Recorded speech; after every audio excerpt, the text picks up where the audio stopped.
So now the third part of the lectures on recession.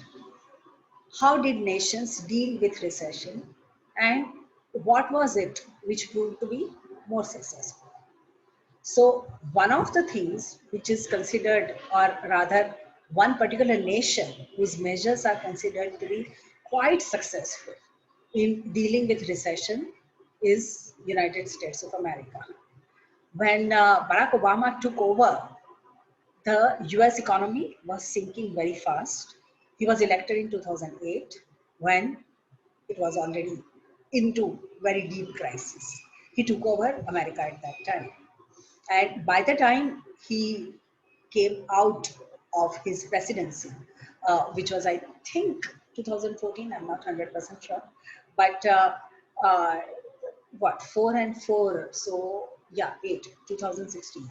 So by the time he came out of his presidency time, US economy was already very strongly on the recovery path.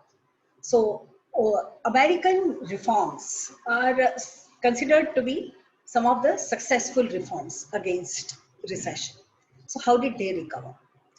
What Obama did was basically put a lot of emphasis on social benefits. So, this entire thing of Obamacare. So, increase the expenses on health. So this was one thing which he did very strongly. Spent a lot of money, made the quality of healthcare very high. At the same time, marginal propensity to consume equal to 1 as far as poor is concerned. Obamacare was for the poor, and so this had direct impact as far as the welfare of the poor was concerned, and even the money in their hands were concerned. Educational benefits, he gave a lot, and he invested a lot on other social benefits also, which incidentally the European nations also did. So unemployment allowance is something which played a very important role in the recovery, because you make sure that all those people who are unemployed still keep getting enough money to survive, so that their demand does not decrease, and they are assured rational expectations. If they thought that they are not going to get that money, then they would not spend. But they know that this money is going to come to my account every month. I will spend it without any hesitation, and I will spend it all because that is what is required for my survival. MPC is equal to 1. Marginal propensity to consume is equal to 1. So he basically concentrated on one, the social benefits. The second thing that he also did was to invest in infrastructural projects. And the important thing that USA did during Bush administration period, they started pumping money into the financial system, which was basically crumbling, so that they could keep it afloat. So this was done even before Obama took over. And when Obama took over, one more thing which Obama did was to invest in these select industries where he knew that the growth stimulus will give stimulus to the economy.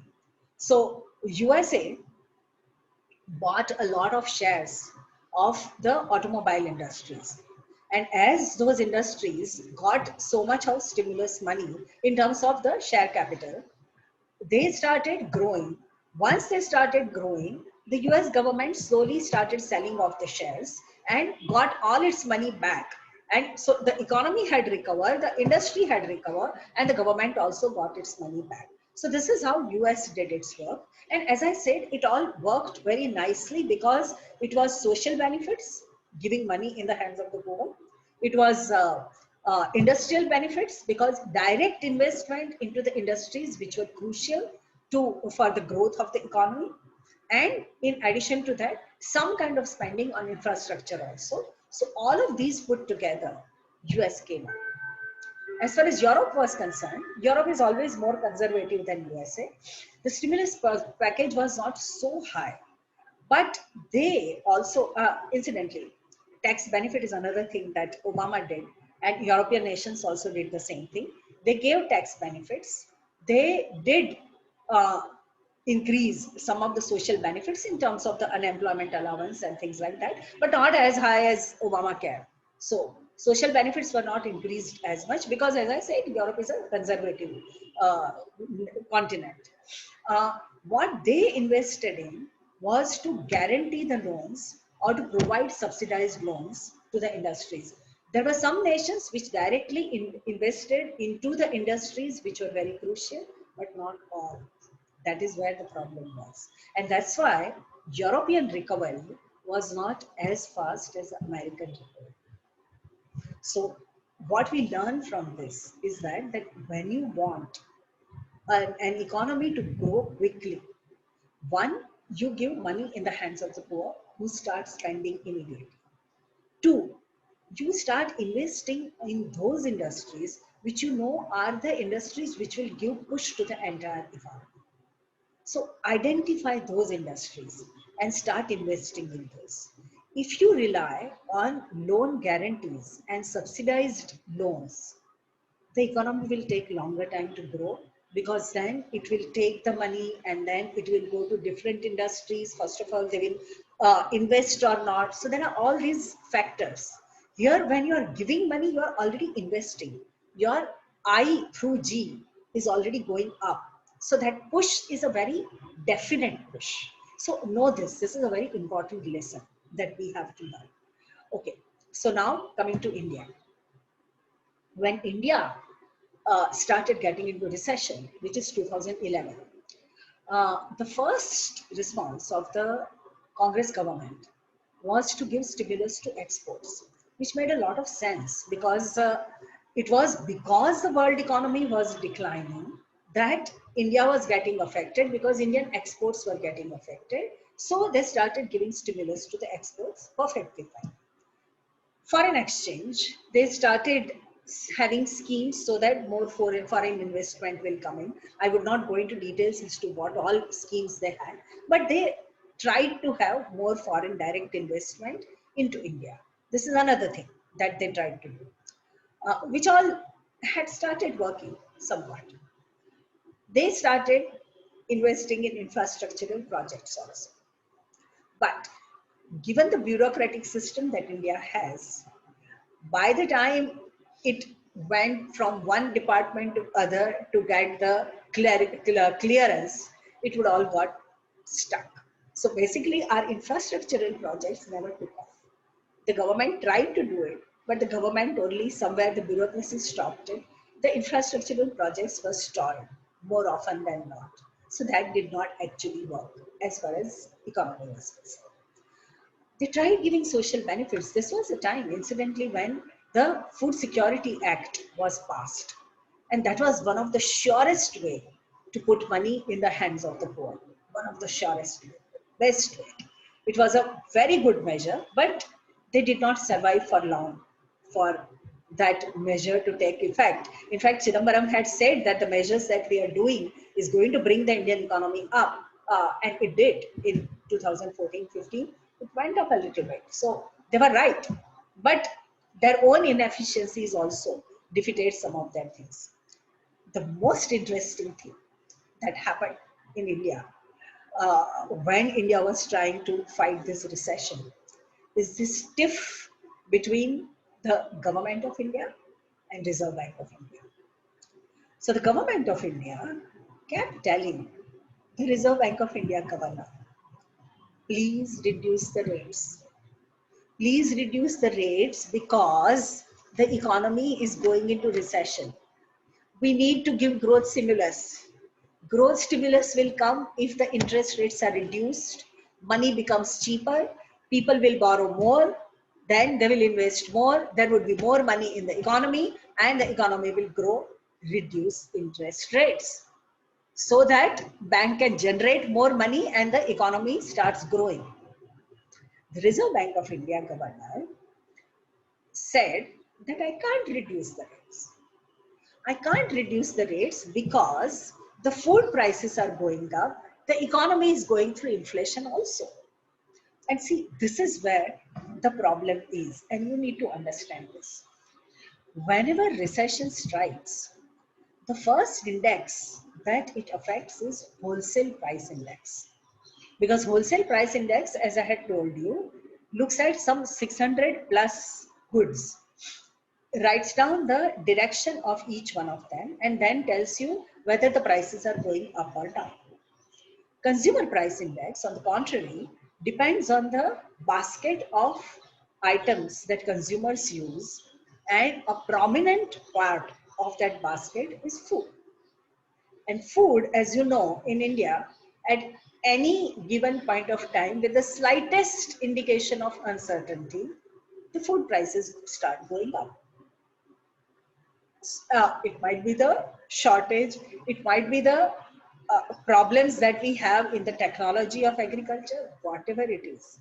The fact remains that food prices were going up. Because food prices were going up, the inflation, the CPI, and India had changed over to CPI. So CPI was going up. Because CPI was going up, Reserve Bank of India said our main thing is to control inflation. So we have to restrain demand. Government of India said we are going through recession. We have to boost up demand. Demand is less. And Reserve Bank of India said no, demand is more. They would not reduce the prices. And this stiff also led to defeating of lots of measures. So basically, India could not really take very effective measures as far as recession was concerned. Then BJP government came in. When BJP government came in, it was settling down for the first 1.5 years, understandably so. So when it was settling down, it of course could not have much effect on Indian economy. Indian economy was sinking. It was growing for 4.55%, and it kept growing at that rate only. It did not change much. And the government also did not do anything very great. Although the expectations were very high when Modi was elected, Sensex jumped and people's expectations went up, achhe din aayenge and whatnot. But somehow recession did not go away. And that the lack of investment continued. Lack of demand from the world markets, of course, was continuing. And India actually did not have much idea as to how to deal with this. So we were kind of growing, but growing at slower rate than before. We had seen growth rates of 8% and 9%. Now we were coming down to 5%. Okay, so we were at that place, recession. 2016, demonetization. A major blow to the economy. Economy comes down. So you are already in recession, and at the time of recession, to give this kind of a blow to the economy, it just kind of 5% or lesser. That's what it would have become. Because of governmental expenditure later, it did not fall down to 4% or anything, but the economy was already sliding, or it had already slid. 2017. GST was introduced, and there was so much of confusion because of the kind of law that was made with GST to stop corruption, that instead of it becoming a liberating thing for the economy, it became a majorly restrictive thing for the economy. There were so many markets, like the textile market in Surat, which completely stopped functioning for 1.5 months. And the economy came to a standstill once again after demonetization. Within a year, for 2 months, hardly anything moved as far as the markets were concerned. And then the economy slid once again. So we were slipping. And instead of doing something for coming out of recession, actually the government was taking steps which blew us further and further into recession. Then slowly the market stabilized. Slowly the demand also started stabilizing. The effect of monetization was wearing off. GST people learned to live with. They fought with the government to change GST a little bit, to make it friendlier, although it is not very friendly even today. But all of this happened, and slowly 2018 and 19, there was some signs of recovery. We had started going up. Not because of any tremendous governmental efforts, but because Indian economy is resilient, and it was starting to kind of slowly recover. I mean, the graphs would go up only this much. I'm not saying that it will be like this or this or this, only this much, slight increase. So that slight increase had started taking place 2019, 2020, and we are stuck by COVID. Everything in the world comes to a standstill, and we are completely stuck with an economy which has become very stagnant at a very low level of equilibrium. How do we come out of it? We need to once again jumpstart the economy. How do we jumpstart the economy? Everybody is saying, do what Keynes said. One, give lots of money in the hands of the poor. We gave. We gave a lot of ration in the hands of the poor at that time. But remember, what happened was that when you give subsidized food grains to the poor have income that they can then spend on other things. When we gave food grains to the poor in the time of COVID, it was not a stimulus as such. It was for their survival because they had no money. So you give them food, that doesn't mean that they are saving something and they'll spend it elsewhere. No, they have nothing. So nothing is going to be spent elsewhere. Giving food to them at that time was a humanitarian thing rather than a measure which would help in economic recovery. So that did not help as far as economic recovery was concerned. Now, how do we go ahead? So government started coming out with packages after packages, but the problem was government came up with the same kind of measures that I told you in Europe had not worked so well, and the economies did not come up as fast as European economies, American economy did. So what they did was they said we are guaranteeing loans or we will be subsidizing the interest rates. But they did not say that we are infusing money into certain sectors to make it grow, which is what was needed at this time. We needed to invest a lot of money in infrastructure. We have not done that yet. We needed to give a lot of social benefits to our people and somehow make sure, as Keynes said, just make them dig the ditches and fill them, nothing more. Only that much. We did not do that also. So right now, we have stimulus packages which are not working. And the economy is still standing still. The brighter side, guys, that you need to understand is that just as it happened in 2018 and 2019, it is the resilience of the Indian economy. It is the way we live, the way we fight with our risks that slowly we will start coming up. India, for almost, I would say, last 20 to 25 years since I have been watching this economy, Indian economy always comes up because of the people of India. Indian economy falls because of the government of India.